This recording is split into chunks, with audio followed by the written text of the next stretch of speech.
Assalamualaikum warahmatullahi wabarakatuh.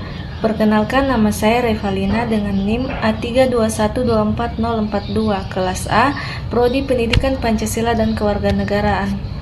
Baiklah, di sini saya akan menjelaskan tentang keadaan-keadaan, yaitu adapun pengertian keadaan yang menyertai suatu perbuatan pada waktu perbuatan dilakukan merupakan keadaan penyerta yang dirumuskan pada delik atau perbuatan pidana.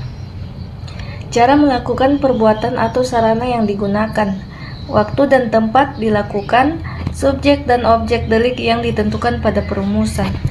Yang kedua ada keadaan yang menyertai perbuatan. Keadaan yang menyertai perbuatan merupakan keadaan yang menyertai suatu perbuatan pada saat dilakukan. Contohnya ada pasal 201 KUHP yang berbunyi, barang siapa dengan kekerasan atau dengan ancaman kekerasan memaksa seseorang pegawai negeri untuk menjalankan perbuatan jabatan atau untuk mengalpakan perbuatan jabatan yang sah, dihukum dengan hukuman penjara selama-lamanya 4 tahun. Yang kedua ada pasal 285 KUHP yang berbunyi, barang siapa dengan kekerasan atau dengan ancaman kekerasan memaksa seorang perempuan bersetubuh dengan dia di luar perkawinan, dihukum karena melakukan pemerkosaan dengan hukuman penjara paling lama 12 tahun. Selanjutnya ada delnaming, yaitu pengertian delnaming menurut doktrin. Sifatnya terdiri atas dua, yaitu delming yang terdiri sendiri dan delming yang tidak berdiri sendiri. Delming yang berdiri sendiri yakni pertanggungjawaban dari tiap peserta dihargai sendiri-sendiri. Sedangkan delming yang tidak berdiri sendiri yakni pertanggungjawaban dari peserta yang satu digantungkan pada perbuatan peserta yang lain. Selanjutnya ada orang yang melakukan delik atau dader atau doer. Kata dader diartikan pembuat. Kata dader berasal dari kata yang artinya membuat. Yang kedua ada orang yang menyuruh melakukan. Seseorang berkehendak untuk melakukan suatu delik, tidak melakukan sendiri tetapi menyuruh orang lain yang tidak dapat dipertanggungjawabkan. Yang ketiga ada orang yang turut melakukan.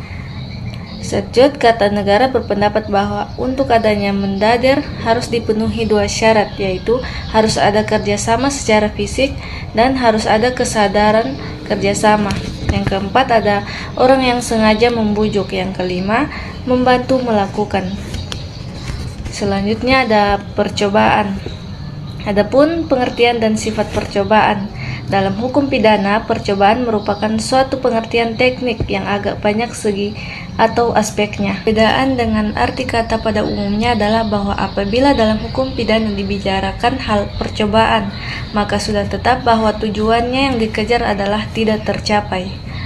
Selanjutnya ada unsur belum tercapai, tidak ada, dan maka dari itu tidak menjadi persoalan. Yang kedua ada syarat unsur-unsur percobaan. Permulaan pelaksanaan kejahatan sudah nyata sebagaimana telah ditentukan dalam suatu pidana. Keadaan yakni pelaksanaan itu tidak selesai hanya karena keadaan-keadaan yang tidak tergantung pada kehendak orang yang melakukannya atau pelaku. Maksud dari orang yang hendak melakukan kejahatan yang diancam sanksi oleh suatu norma pidana. Yang ketiga ada percobaan yang tidak berfaedah. Ada kalanya suatu perbuatan tidak berfaedah karena sasaran, objek kejahatan, cara atau alatnya tidak mungkin dapat merealisasikan kejahatan tersebut. Terhadap percobaan diatur dalam pasal 35 ayat 2 dan ayat 3 KUHP yang berbunyi, maksimum hukum pokok atas kejahatan ini dalam hal percobaan dikurangi dengan 1/3. Kalau kejahatan itu diancam dengan hukuman mati atau penjara seumur hidup, maka dijatuhkan hukuman penjara paling lama 15 tahun.